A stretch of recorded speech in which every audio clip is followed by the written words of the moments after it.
अस्सलाम वालेकुम। Drama serial मोहरा जिसकी आने वाली एपिसोड बहुत ही धमाका खेज होने वाली है।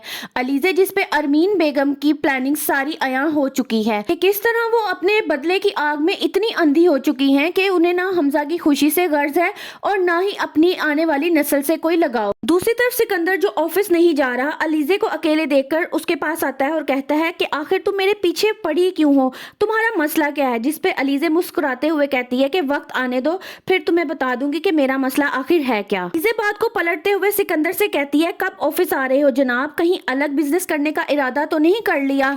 लेकिन ऐसा सोचना भी मत, क्योंकि मैं ऐसा होने नहीं दूंगी। अगले रोज सिकंदर अपनी दरिंदगी का रौब झाड़ने के लिए हफीज के घर पहुंच जाता है और इसकी बेगम सलमा से कहता है, तुम्हें क्या जरूरत थी ये सब करने की, केस वगैरह करने की। सलमा बेगम और उसके बच्चों को यरगमाल बनाते हुए कहता है, पता है मैं बुरा आदमी नहीं हूँ, पर जब कोई मेरे साथ बुरा करता है तब मैं खतरनाक इंसान बन जाता हूँ। तभी मैंने तुम्हारे हफीज साहब को भी ऊपर पहुंचा दिया है। जिसपे वो चीखते चिल्लाते हुए कहती है, क्यों, तुमने ऐसा क्यों किया? सिकंदर से माफी तलाफी करती है और सिकंदर से कहती है कि अलीज़े को भी तुमने ही भेजा था मेरे पास सुलह के लिए। ये सुनना ही था, सिकंदर के होश उड़ जाते हैं। वो कहते हैं, अलीज़े अलीज़े क्या करने आई थी यहाँ पे? सिकंदर सलमा बेगम को धमकी देते हुए कहता है कि आइंदा मेरे रास्ते में आने की कोशिश की तो तुम समेत तुम्हारे बच्चों को भी हफीज साहब के पास ऊपर पहुंचा दूंगा। सिकंदर गुस्से के आलम में घर आता है और चीखते चिल्लाते हुए अलीज़े को पुकारता है, जिस पर सब घर वाले इकट्ठे हो जाते हैं और उनके सामने कहता है कि सलमा बेगम के घर क्यों गई थी। कहता है कि सलमा बेगम ने मुझे खुद बताया है कि ये उसके घर गई थी।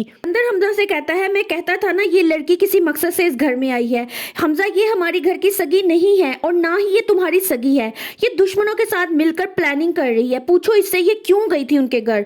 अलीज़े ये सुनकर एक मिनट के लिए तो परेशान हो जाती है कि वो अब इन सवालों का क्या जवाब देगी, लेकिन दूसरे ही लम्हे इसकी सांस में सांस आती है जब हमजा सिकंदर से कहता है कि बस भी करो सिकंदर, इनफ इज इनफ, और कितना झूठ बोलोगे, मुझे तुम्हारी बातों पर यकीन नहीं है। अलीज़े को घबराया हुआ देखकर हमजा उसको कमरे में ले जाता है और कहता है, तुम रिलैक्स रहो, मैं तुम्हारे साथ हूँ, मैं इसकी बातों में नहीं आने वाला। लेकिन अलीज़े हमजा से ये जरूर कहती है कि भेड़िया अपनी खाल जरूर बदल ले, लेकिन अपनी फितरत नहीं बदल सकता। अब अलीज़े सिकंदर को इन बातों का जवाब कैसे देगी और वो किस तरह अरमीन बेगम को उनकी ही चालों में नाकाम बनाएगी। मजीद मालूमात जानने के लिए वीडियो को लाइक करें और चैनल को सब्सक्राइब करें।